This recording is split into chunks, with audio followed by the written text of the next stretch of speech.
back. And the verdict is in, but before we get to the results, both Tom and Roger had a chance to talk to our producers backstage. Take a listen.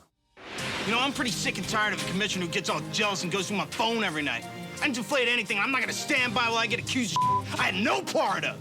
That deflated football isn't mine, Judge Berman, and Roger's going to eat his words. Tom's a cheater, and I'm not going to take it anymore. Either he changes or it's over. He doesn't show me the respect I deserve in my own house, and I'm over it. That deflated football is his, and he needs to be a man and own up to his responsibilities. Well, certainly a couple of passionate arguments on both sides of the issue. Tom, if the deflated football is yours, will you accept the punishment? Look, Judge Berman, you got to believe me. This deflated football is not mine. All right, you can't. What? You weren't there. You don't know. Okay, fine. If it does turn out that it is mine, I will take responsibility. I will own up. I will be a man. Well, only time will tell. Let's bring Roger out. Woo! The results are in the case of the 11-pound football. Tom, you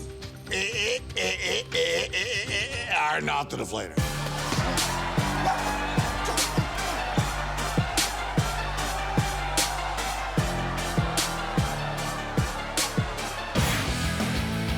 I don't know a lot about sports, but I can drink a lot of beer. My motto is simple.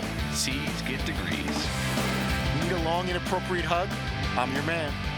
I think I'm smarter than you, because I probably am. Howard Collins for box score.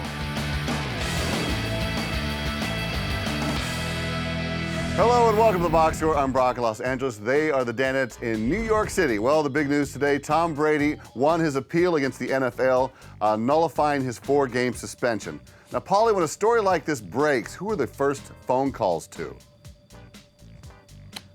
Well, we decided, because it's a legal story as much as it is a football story, so Mike Florio I thought was perfect. I think everyone agreed upon that. Just so you know, yesterday we discussed it and had about a dozen names of people we're going after today in anticipation of this. But Mike Florio is very good at quickly going on air, summarize it without speculating. He's got the legal background to tell us what's actually going on here. Yeah. But what was really weird, Brock, is when I saw it on the Twitter, I was like, oh my gosh. I'm like, well, this has to be a hoax because it's too good to be true. We're in the middle of the second. You guys were talking about it. Yeah. We were talking about when it would come out. Yeah. We said, I hope they don't Friday at 5. Right, you were doing the Friday at 5 thing, and I'm like, well, this can't be. I got sweaty, and I looked at it, and it said AP, the blue check mark. Yeah. And I'm like, okay. And then I start looking, and I see Adam Schefter, nope. A bunch of other people, nope. But then I see, I go to AP's website, and they have a news leak thing that matches their Twitter, and it was on the actual AP website. I'm like, I think it's good. And the reason I said it on air, which I hesitated because Dan Patrick's show and he should deliver the news, I also wanted to get Dan's reaction as well. So it was a coin flip whether I should have given that to Dan and let him do it for us, or do it and get Dan's reaction, which is more important than my reaction, if you know what I mean. Of course, Mike Florio comes on and does help DP move the story forward.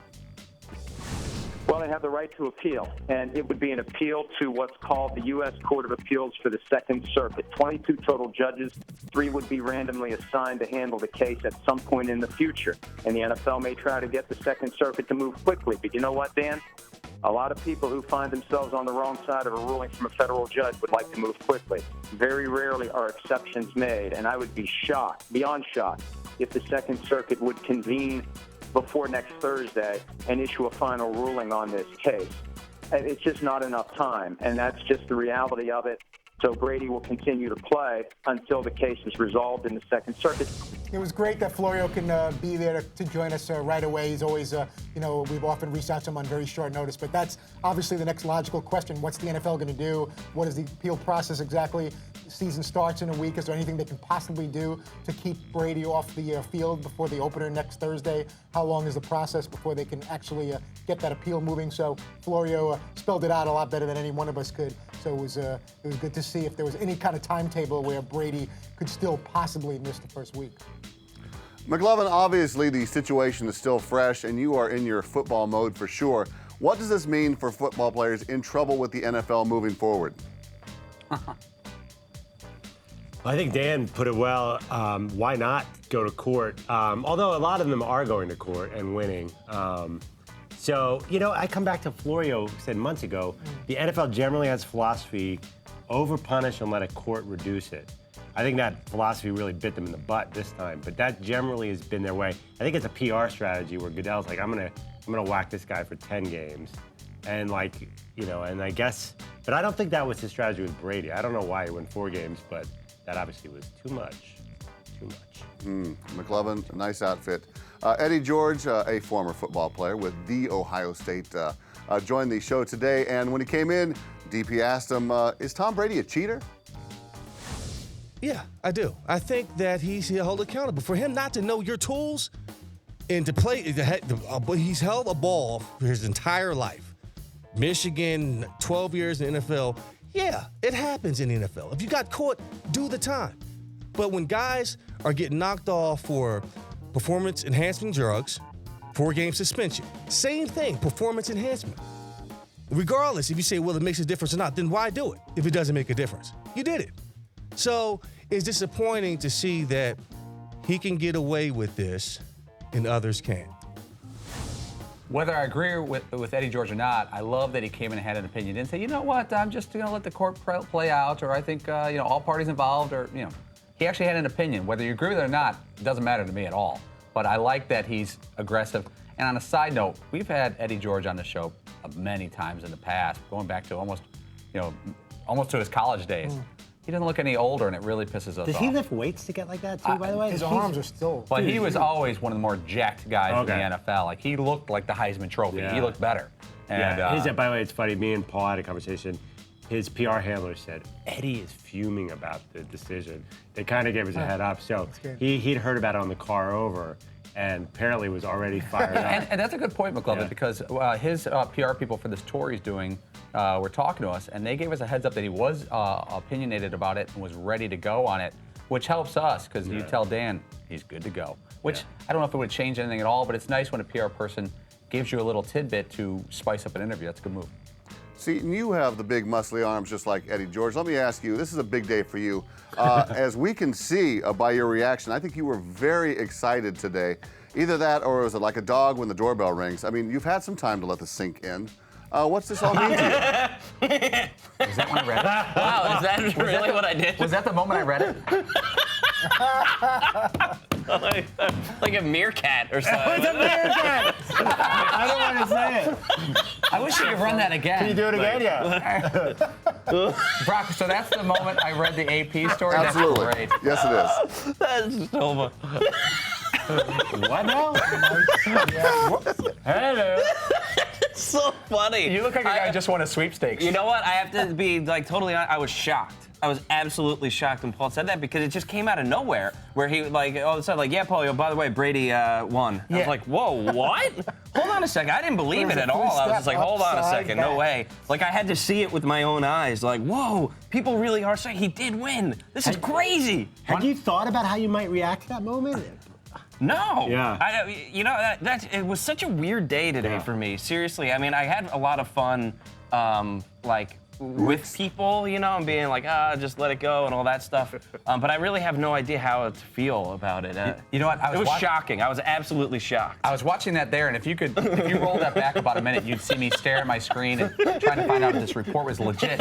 And I remember thinking to myself, I'm so excited to be able to drop this on the guys and get their natural reaction. It reminded me of, if you remember a bunch of years ago on American Idol, remember that kid Chris Daughtry? Mm-hmm. He was being taken off the show. He lost to, this girl? And they just, I remember Ryan Seacrest goes, Chris Daughtry, you're off American Idol. They didn't do all the build-up and everything. He just hit him with it. And you saw the kid, Daughtry go like this, and it always reminded me, I always thought that instead of building it up, just put the hammer down. And I don't know if it was subconscious, but that's kind of the same reaction. He just kind of... Well, did you turned to me and said, something, you said something. I thought you said Breaky's Herbie is coming. And then you opened your mic and said, the Patriots won. I'm like, Paulie's trying to rush this along because Herb Street's on in 5 minutes. I was shocked. You said, what did you say to me? I think I leaned back at you. I said, hey, I think the Brady thing is breaking. Could you check? Or something like that. Oh, okay. Because I wanted another set of eyes to look at it so I didn't get bamboozled. I heard 5 minutes to Herb Street. Let's move on. All right. Your reaction was interesting there. Yeah, with the double six. You went double guns up. That's an interesting. Called it. Or something No, actually, part of that was that guy we got it during the show hours. Could you show us? Could you show us Fritzy's reaction? Was he just typing? I think I was processing it as if this is true. Unbelievable, If this is Fritzy, true, wow. we got to start. Look at the reaction of Fritzy. Fritzy's no Fritzy has a slider. There you go. He did look upward slightly. What actually? Starting to What list that was who we wanna get on the fear show. of. Oh, now I have to book people. We've got to get like 14 I need people on now. in the next newsmakers. hour. Should be excited. A-listers and newsmakers of the day. Oh. Yeah. Oh, big day for you. The day. All right, we'll be back with more Meerkat Manor. Whoop! Oh, and an artiste dropped by the Man Cave today. You want a piece of American artistry? Grab the 1500 Eco Diesel. That's right. It can climb a hill, haul a trailer, and tow a boat, and does it artistically, just with a wry smile like the Mona Lisa. As you look at that, oh, it is a masterpiece. Guts, glory, Ram.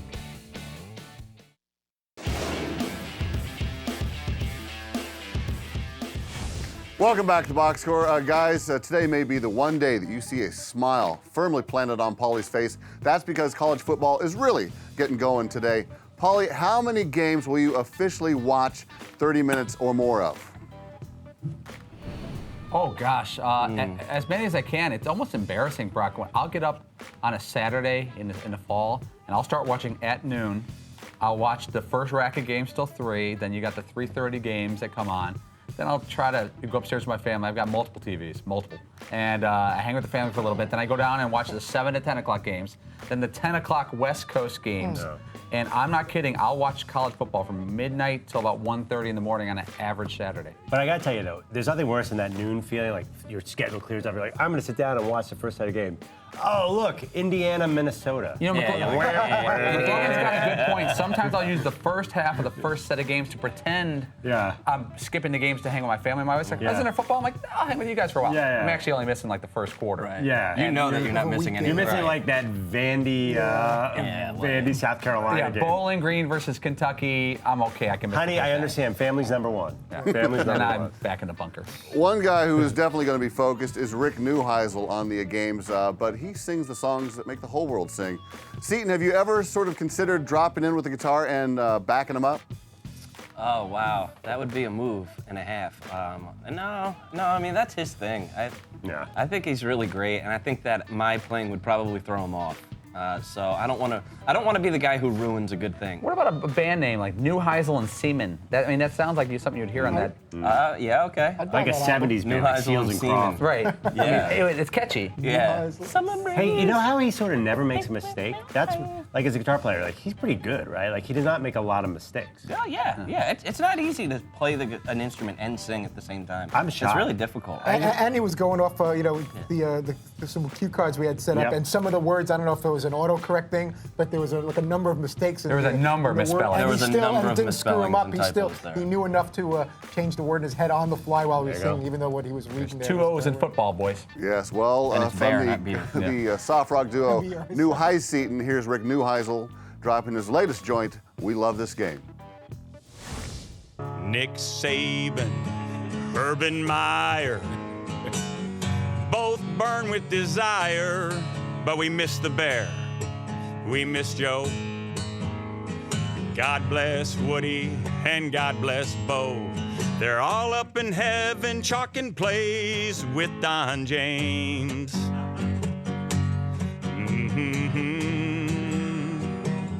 They love this game. Hit me in the shoulder. That was amazing. I loved it. I particularly like that part about the old coaches. I told the guys I got a little misty-eyed during that. It's not because I love those coaches, but the song and there's so much emotion in his voice. Chance, though, it kind of feels like he's trying to put forth an anthem, like a truck commercial. Yeah. You know, remember back in the day, he was more snarky, like the Ballad of Johnny Manziel, Born in the SEC. Now he's getting a little corporate. Well, yeah. CBS, New York. Am I going to get a truck commercial out of this? Hours before kickoff, wants to keep it a little. I love the song, but it feels like something. You know, those bands, and you could almost tell like they do an anthem, like Bon Jovi. It's always like back in the business, back in business, or Johnny and Gina didn't really get a fair shot. Fritzy, let's say that Dan was getting a little sick of the Neuheisel songs. Who would it fall upon to tell him to not bring his guitar along next time? Well, if you remember, Dan said you don't have to bring your guitar every time during the interview today. So I think there's your answer. He does seem to genuinely enjoy performing for us. So that would be a very difficult thing to tell Rick. And you know, you don't have to bring your guitar every time. I hope he took that the right way. It wasn't that we weren't enjoying all his songs. Just to feel like, we'll have you on the show just to talk college football. You don't feel like you have to do a show for us, a song and dance routine every single time we have you on the show. But hopefully he didn't take it as that we were dissing him.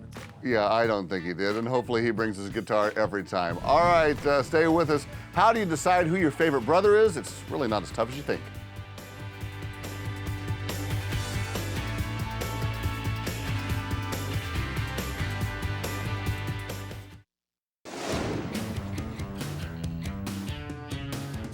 Hey, buddy, we got to get back to work. What? I've worked 45 minutes. I'm not expecting. Okay. No. All right. Listen, Bo Jackson is on the street. I think it'd be a great interview. You in? Bo knows. When you were at the Royals and then decided to go to the Raiders, what made you do that? You just want to play 2 sports? I want to play 2 sports. How's the hip? How's the hip? My hip's all right. I still can move. You still? Let me show me some of those moves. You still got pretty fancy feet there, Bo. I want to see you run. Let's see some speed. Let's see some speed. Oh, you still got it. Welcome back to the box score. Cooper Manning, just simply the best. Well, with Peyton Manning on the show today, it reminded me of what a great football family the Mannings are, and we should celebrate them before we get that empty nest feeling. Let's do that with a little game I like to call, Come On, Manning. I will give you a little tidbit about one of the 3 Mannings, one of their biographies. You tell me which brother it is. We will go row versus row. For the front row, this Manning threw an NFL high 28 interceptions in his rookie year. Which Manning is it? His rookie year, that would be Peyton Manning because Eli didn't play enough his rookie year. You are correct. Peyton Manning, 28 interceptions. 28. Back row. This Manning's middle name is Nelson. Which Manning is it? Oh, Gunner. Eli Nelson Manning? You can take it. Yeah, but being a Bronco fan, I don't want to get this one wrong. But I'm going to say Eli's middle name is Nelson. Oh, I am glad to report you are correct, sir. Very nice. Wow. Whoa, you almost did a little shake and bake there. There's only so many choices. Front row. This Manning was quoted confidently saying, "I'm the best Manning." Which Manning is it? Well, following the logic here, where they went Peyton, Eli, this has to be Cooper. Yeah, I think that's Cooper. He was asked on the 2011 show, ooh, but Archie, no, Archie's not cocky like that, even joking cocky. I'm going to go Cooper. I'm sorry, you were incorrect. We were looking for Peyton Manning. Really? Wow. Peyton? Where do you say that? Peyton. Peyton Place. And in what, like, I love another context. He just said that he's the best man. I'm the best man. Okay, back row. Just after he won a ping pong game? Yes, and when the boys were in high school, they participated in the Tulane football camp and recorded their 40 times. Please tell me which Manning ran the fastest. Oh, I know that. Well, Cooper was a receiver, so he was the fastest. And then I'd go Eli, then Peyton. Yeah, Don't whisper. that sounds good. We're going to go Cooper, Eli, Peyton. Well, yeah, certainly the fastest was Cooper, and then Eli was the slowest, who I believe ran with his football helmet on for some reason. Peyton beat Eli. All right, front row. Which Manning brother shares the first name as their father?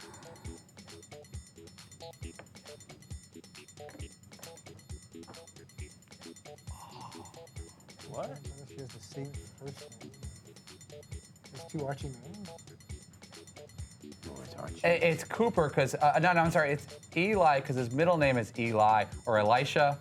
I think it's Archibald Elisha Manning is for Eli. Yeah, very well played there, Paul. Yeah, it's actually Elisha Archibald Archie Manning III, so congratulations on that. Okay. Back row. Whose middle name was Nelson? He won the Maxwell Award as the nation's best all-around player in college. Which Manning is it? Oh, that's tricky. Oh, it's got to be Peyton, right? From Tennessee, not there? Cooper. Maxwell, best all-around. It's hard not to go Peyton there. Best all-around player. Well, Peyton lost the Heisman to Woodson, right? So Yeah. Tough to I would give say it. Peyton. We're going to go Peyton Manning. You could just Close, but wrong. It's Eli.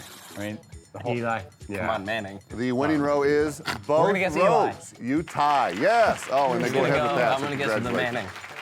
Well played, gentlemen. You know your Mannings, and we will miss them when they are gone. This is the box score, and we are taking a break to remind you that the Ram Heavy Duty, with its best-in-class towing torque and horsepower, doesn't need one. And its first name is Elisha. Little known fact. That's right. Get more facts at ramtrucks.com. Guts, glory, Ram.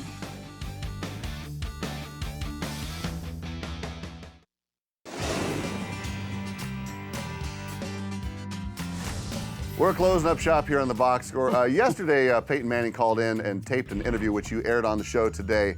Paulie, of all the Manning men, who is the favorite to have on the show? Cooper and Archie included. Good question. Eli's okay. He's a nice guy. Peyton likes to jab with Dan a little bit, play a little bit, and he'll give you just enough, like he did today. I'll say Cooper. I think he's a very funny guy. He's hysterically funny. And Archie is second, because Archie will give you his opinion on stuff, except when you go out when you talk about his boys, he'll pump the brakes a little bit. Yeah, and going to the Super Bowl, of course. Yeah, all right, well, Dan asked Peyton about manipulating his own football, and Peyton remembered a time when they weren't allowed to. My very first game, Dan, I was playing in the preseason. We were playing up in Seattle, and Warren Moon was the quarterback, and Warren liked him right out of the plastic bag. Right out of the plastic bag. I mean, that is as new and shiny as you'll ever get it. And I never saw Warren Moon throw a wobbly pass. Never. I completed about 3 balls that day, but I think I had at least 2 or 3 balls just slip right out of my hand. So that was always the adjustment you had to do. You had to kind of learn to grip the visiting quarterback's footballs, and they changed that rule as far as being able to brush down each of the footballs, and that was kind of what that rule was for. 2 things. Yeah, throwing a real inflated football is impossible for people with wee hands like us. Secondly, Tony Dungy told a Warren Moon story too. The way people talk about Warren Moon inside the league, like he is freaking good. I feel like he's a Hall of Famer, but he's kind of underappreciated by everyone else. He's throwing a perfect ball. Yeah, like that even all the Peyton time. Manning. Peyton Manning just basically said, "I'm not nearly as good as Warren Moon." That's Peyton Manning. I remember when Warren Moon came over from the CFL, and he was like this mythical figure because he didn't play. He played in college, I think Washington. Is that right? Yeah. And he wasn't a household name, even though he's great. Insane stats. And then he was in the CFL for years, winning titles and MVPs. Yeah. And he's like this mythical figure. And when he came there, I remember the jerseys, #1 jerseys, those powder blues for the Oilers. Everyone wanted to see Warren Moon, whether you like the Oilers or not. Awesome player. And he did well for us in Kansas City. Thank you, Warren. All right, Fritzy, who's on tomorrow? Former Heisman Trophy winner, now with NBC covering Notre Dame, Doug Flutie. There's supposed to be a surprise caller as well, I believe. Yeah, really? Courtesy of Paulie Flutie, Cox. former Patriot, right? Former Patriot, Doug Flutie. Former Bear for a little while. Yeah. Former Bill for a little while. But my point was with the Flakegate. I know what you're saying. Father for? Yeah. Flutie Flakes. You had the cereal. Flutie a lot of Flakes, people have yes. cereal named after them. Those are delicious. Let's all go out and grab a bowl of those. I'm sure they're still fresh. We are back tomorrow, 3 p.m. Eastern, right here in the audience. Channel 239. The podcast is available on iTunes or podcast1.com. Cheers. I don't know a lot about sports, but I can drink a lot of beer. My motto is simple. C's get degrees. Need a long, inappropriate hug? I'm your man. I think I'm smarter than you, because I probably am. Hey, thanks for watching the box score. Holy cow!